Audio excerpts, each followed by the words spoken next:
Bismillah walhamdulillah, Allahumma salli ala Muhammadin wa ali Muhammad. Bienvenue à vous très chers frères et sœurs, j'espère que vous allez bien, Inch'Allah. Alors nous allons commencer notre étude, mais avant nous rappelons ce point-ci.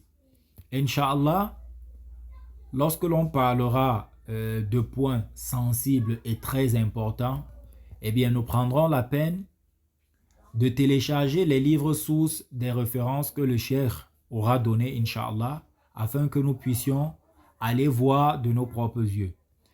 Mais dans les autres points, nous vous laisserons la peine, Inch'Allah ta'ala, de vérifier, c'est-à-dire d'aller à la source de ces différentes références-là, Inch'Allah ta'ala. Alors, le cheikh commence l'étude du fameux hadith, comme vous pouvez le voir ici. Inna ummati taftariku ala thalath wa sab'ina firqa. C'est le fameux hadith rapporté du noble messager sallallahu alayhi wa sallam qui dit tout simplement que ma umma se subdivisera en 73 sectes. Alors le cheikh va nous donner une feuille de route sur comment il va étudier ce hadith là et il nous donne quatre points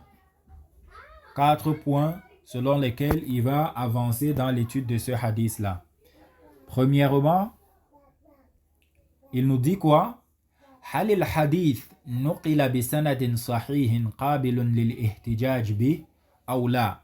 Alors le cheikh nous dit que dans un premier temps, il va nous entretenir dans quoi? Il va nous entretenir dans le fait de savoir est-ce que ce hadith-là a été rapporté avec une chaîne de transmission authentique qui puisse nous permettre d'argumenter avec ou non. Inch'Allah. Alors, deuxièmement, le cheikh nous entretiendra dans quoi?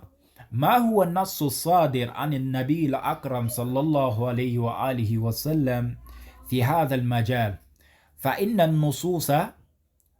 النصوص الحديث في ذلك المجال مختلفة.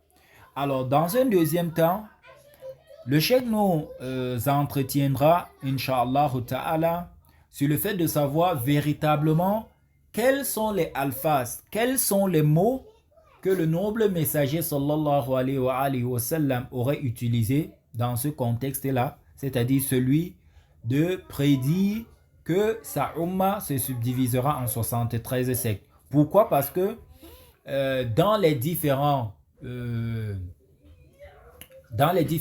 hadiths, dans les différentes versions qui sont rapportées, eh bien, il y a des différences dans les mots qui sont rapportés dans ces différentes versions-là. C'est-à-dire que ce ne sont pas les mêmes mots qui sont rapportés dans les différentes versions de ce hadith-là, Inch'Allah.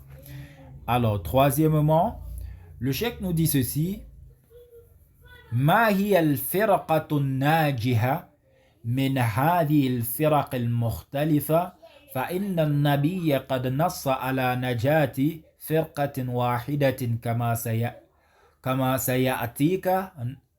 سيأتيك نصه. Alors, troisièmement, le cheikh nous entretiendra sur la question de savoir quel est véritablement ce courant-là qui sera sauvé parmi toutes les autres. Pourquoi? Parce que dans ce hadith-là, il est mentionné qu'une seule des 73 sera sauvée. Alors, quatrièmement, ما هي الفرق الاثنتان والسبعون التي أخبر النبي صلى الله عليه وآله وسلم بنشوعها من بعده.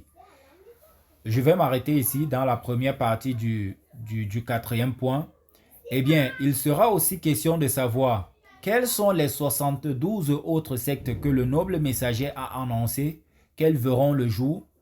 وهل بلغ عدد الفرق والطوائف الإسلامية إلى هذا الحد. Et de savoir aussi si les différents courants de pensée qui ont vu le jour, les différentes tendances islamiques qui ont vu le jour, est-ce qu'ils ont atteint ce nombre-là ou non? Barakallahu fikum, wassalamu alaikum wa rahmatullahi wa barakatuh. Allahumma salli ala Muhammadin wa ali Muhammad.